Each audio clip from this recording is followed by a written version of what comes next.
नमस्कार, आप देख रहे हैं हिमाचल आज तक। तो चलिए नजर डालते हैं आज की सुर्खियों पर। शिक्षा नेता पर दांव खेल सकती है कांग्रेस। लोकसभा की शिमला सीट पर इस बार कांग्रेस एक शिक्षा नेता पर दांव खेल सकती है।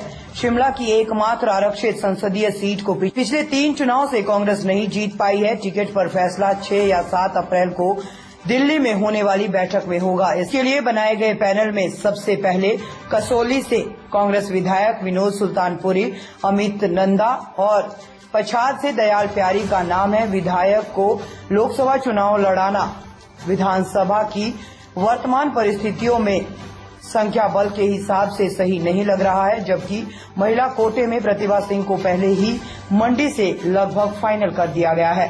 कांगड़ा सीट पर भी आशा कुमारी का नाम तगड़े दावेदारों में शामिल किया जा रहा है। ऐसे में शिमला सीट के लिए डॉक्टर अश्विन कुमार का नाम पैनल में जोड़ा गया है।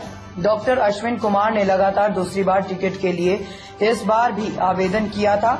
कोटगढ़ के रहने वाले Ashwin Kumar school lecturer association के कई वर्ष अध्यक्ष रह चुके हैं। वर्तमान में वह प्रमोट होकर प्रिंसिपल बन गए हैं और सीनियर सेकेंडरी स्कूल दुर्गापुर में तैनात हैं।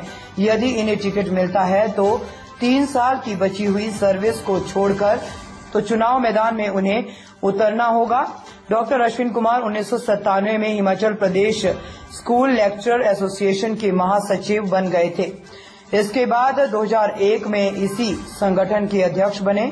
2018 तक वह संगठन में स्टेट प्रेसिडेंट रहे।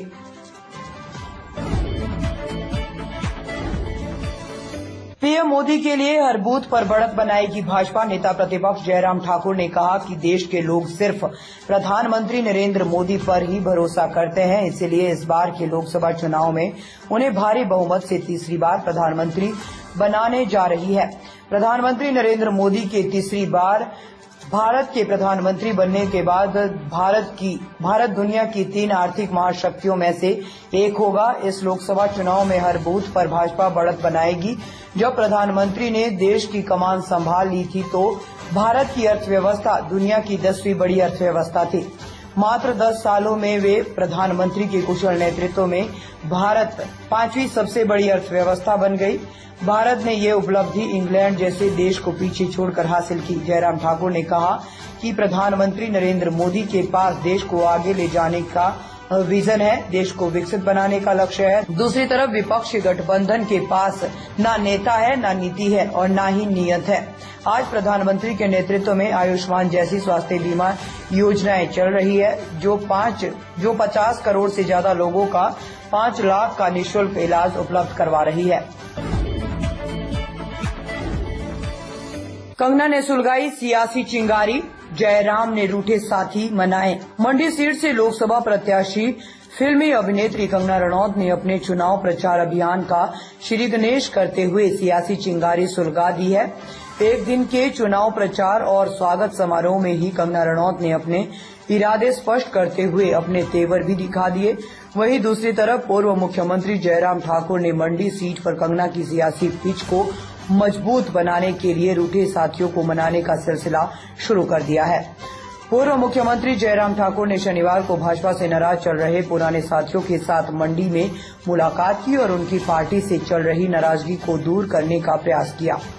पूर्व मुख्यमंत्री ने नगवाई में ब्रिगेडियर खुशहाल ठाकुर से मिलने उनके घर पहुंचे और उनसे काफी देर तक बातचीत की। कारगिल हीरो ब्रिगेडियर खुशहाल को भाजपा ने उपचुनाव में अपना प्रत्याशी बनाया था, लेकिन वह थोड़े अंतर से चुनाव हार गए थे। इस बार भी ब्रिगेडियर खुशहाल ठाकुर पार्टी से एक मौका और मांग रहे थे, लेकिन उन्हें टिकट नहीं मिला। हालांकि ब्रिगेडियर खुशहाल ठाकुर ने कंगना रनौत को टिकट देने का विरोध नहीं किया, लेकिन पार्टी निर्णय से नाराज जरूर हो गए थे।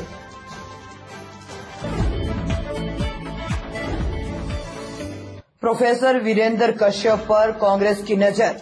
भाजपा के टिकट पर 2 बार शिमला संसदीय सीट के सांसद रह चुके प्रोफेसर वीरेंद्र कश्यप क्या कांग्रेस की ओर से चुनाव लड़ सकते हैं? सूत्रों के अनुसार भाजपा से दंश खाए प्रोफेसर वीरेंद्र कश्यप के ऊपर अब कांग्रेस के कुछ नेता डोरे डाल रहे हैं। वर्ष 2019 से पहले प्रोफेसर वीरेंद्र कश्यप 2 बार भाजपा की ओर से चुनाव मैदान में उतरकर विजय पताका फहरा चुके हैं। वर्ष 2019 में 2 बार लगातार विजय रहने के उपरांत भी उनका टिकट काट दिया गया था।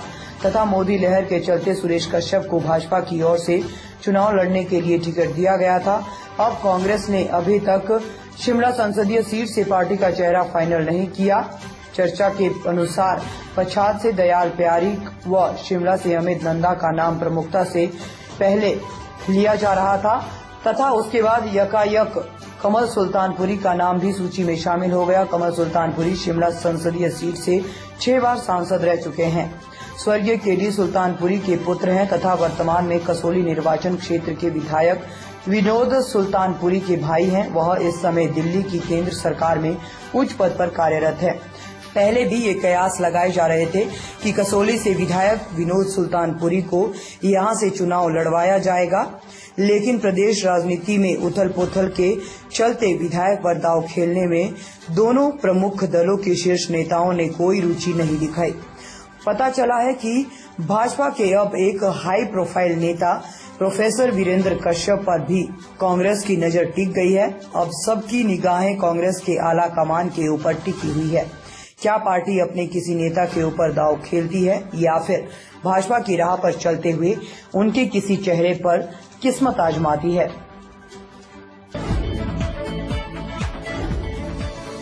पीएम मोदी के लिए हर बूथ पर बढ़त बनाएगी भाजपा। नेता प्रतिपक्ष जयराम ठाकुर ने कहा कि देश के लोग सिर्फ प्रधानमंत्री नरेंद्र मोदी पर ही भरोसा करते हैं, इसलिए इस बार के लोकसभा चुनाव में उन्हें भारी बहुमत से तीसरी बार प्रधानमंत्री बनाने जा रही है। प्रधानमंत्री नरेंद्र मोदी के तीसरी बार भारत के प्रधानमंत्री बनने के बाद भारत दुनिया की 3 आर्थिक महाशक्तियों में से एक होगा। इस लोकसभा चुनाव में हर बूथ पर भाजपा बढ़त बनाएगी।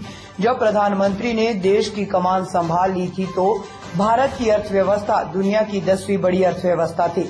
मात्र 10 सालों में वे प्रधानमंत्री के कुशल नेतृत्व में भारत 5वीं सबसे बड़ी अर्थव्यवस्था बन गई।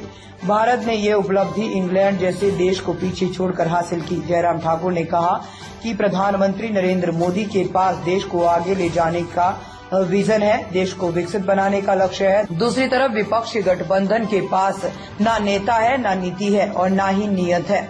आज प्रधानमंत्री के नेतृत्व में आयुष्मान जैसी स्वास्थ्य बीमा योजनाएं चल रही है जो 50 करोड़ से ज्यादा लोगों का 5 लाख का निःशुल्क इलाज उपलब्ध करवा रही है।